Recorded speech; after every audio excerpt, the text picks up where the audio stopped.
Hello, I am Imran, a doctoral student at UCBL. Today I will present you a part of my work that is VIPA-based Brillouin spectroscopy for the study of nanoparticle vibrations in the sub-100 nanometer range, where we probe the mechanical vibrations of a nanoparticle. To begin with, our work mainly focuses on the nanoparticle vibrations of polystyrene nanoparticles, where we study. And before going any further into the topic of what we do, let us understand the background of what we do. That is, we will be able to understand the acoustic vibrations in a nanoparticle. Here, I present you the coupling mode, but when we speak about the acoustic vibrations in the nanoparticles, the spherical nanoparticles, we study the LAM modes, but what we are focused here is something like a coupling mode. What is coupling mode? This is a pure translational mode which have a zero frequency when they are isolated, but when it comes to a group of assembly of nanoparticles, we start to see some finite frequency that is dependent onto their spring constant K effective and the mass. The ratio of this will give you a definite frequency which will give us the information about the interaction of a nanoparticle and the frequency of their interactions. So to understand this frequency of vibrations of a nanoparticle, we developed a home-built spectrometer setup that is based on confocal Brillouin microscope based on the VIPA. What is VIPA? VIPA stands for Virtual Image Phase Array. To take you through the experimental setup, we navigate the light through the mirrors and the optical components, and the light interacts with the sample here, and we collect the light at the backscattering geometry and couple it into a single mode fiber. And now the biggest problem in the Brillouin spectroscopy is that the strong elastic scattering background.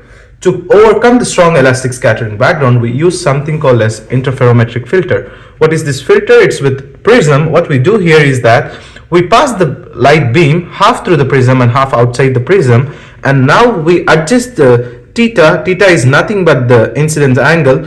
By making a fine-tuned changes in the theta and the splitting of the beam here through the prism, we adjust it in a way that the optical path difference, when the light meet outside the prism, it interferes destructively by cutting the elastic scatter background, leaving the Brillouin signal unaffected. How do we do that without cutting the Brillouin signal? Is by fixing the FSR. We can fix the free spectral range of a filter by choosing the length of the filter.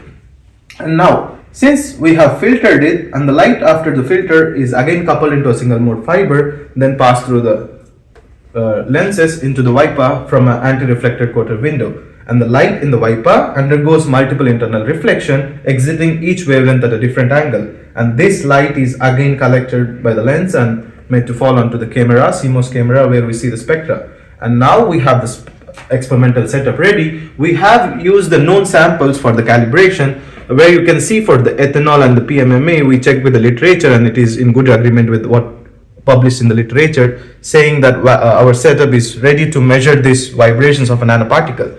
And now, since the setup is ready, we prepared the samples of polystyrene nanoparticles of the range of from 20 to 200 nanometer, and we kind of tested it for 20 to 100 nanometer, the TEM results, to see that if we have a good range of what we expect. And then this is the general overview. For example, here I took 60 nanometer droplet of nanoparticle, and we show you how the typical sample looks like and how the arrangement is. Since we have the sample that is imaged and been validated, we want to see that, we want to validate our setup, and this is the for the spectra, we use the traditional spectrometer TFP to compare and see that if we are able to see the same what we expect. And we see that the spectra here in the gray color with the dotted lines is by the TFP, and the blue ones with the solid line is from the VIPA, and we see that it is in a good agreement with the TFP. And so we validate the VIPA for measuring this F11, or the coupling mode is measured for the polystyrene 20 nanometer in good agreement with that of the TFP. So we report the first VIPA-based Brillouin measurement on the nanoparticle, validating its fast and reliable approach to study the vibrations at the nanoscale dynamics. And now, since we have this, we measured the spectra for different size of nanoparticles from 20, 40, 60, 80 to 100, and this is the raw spectra from the VIPA. This is the image. We kind of change this 2D image into a one-dimensional spectra, and we see that there is something to this coupling induced mode, and we observe some trend that follows the inverse of diameter and the frequency, which is typical in case of a LAM modes too. And this is the F11 mode, and we also observe for the 100 nanometer nanoparticles, the L equal to 2 or quadrupolar mode 2. And now what we want to see is, since we observed the results, we want to compare it with the literature. But to our knowledge, in the literature, so far the nanoparticles of above 100 nanometers are studied, but this is for the first time we study something below 100 nanometer. And now, since we don't have a direct reference, what we did is we tried to plot our experimental points. The black colored dot represents our experimental points, and the blue dotted line represents the theoretical trend which we extrapolated after 100 nanometer, and we see that there is a strong disagreement between what we see. The slope is much flatter in what we measure. Why do we see it flatter? To understand this better, we went into the literature to observe. In literature, for the nanoparticles above 100 nanometers, the model that is used is JKR, or Johnson-Kelly-Roberts model, which takes into consideration that the particles are well in good contact and they are having a ordered structure and all. But there is another paper that describes that when the nanoparticles are smaller, there is something called as incomplete contacts and the disordered nanoparticles. And we observe that our nanoparticles follow something called as percolation theory, where the nanoparticles are not in complete good contacts. And when we replace the theoretical values of the percolation theory to the formula of this F11 mode, we see that theoretically we obtain the slope of 0.38, and we see also that in the experimental trend follows exactly same. So what does this say?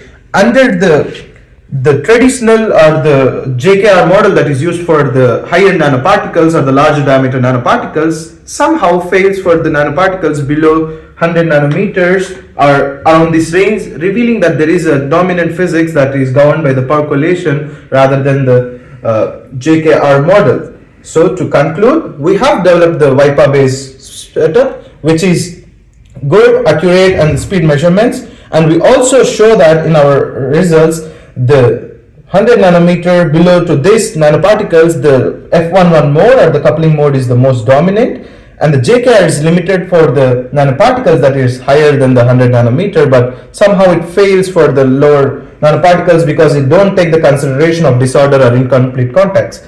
And we present that the percolation physics captures well the experimental trend that we observe with our experimental data, saying that this is a new physics that is there. So to conclude again, that the VIPA-based spectrometer is a promising tool, and we hope that this will open the new physics for the nanoparticle assembly analysis instead of a single nanoparticles. So this work is possible, and we carried out this work funded by the European Union, and which made it possible in the VIRUSong project. Thank you for your time and interest.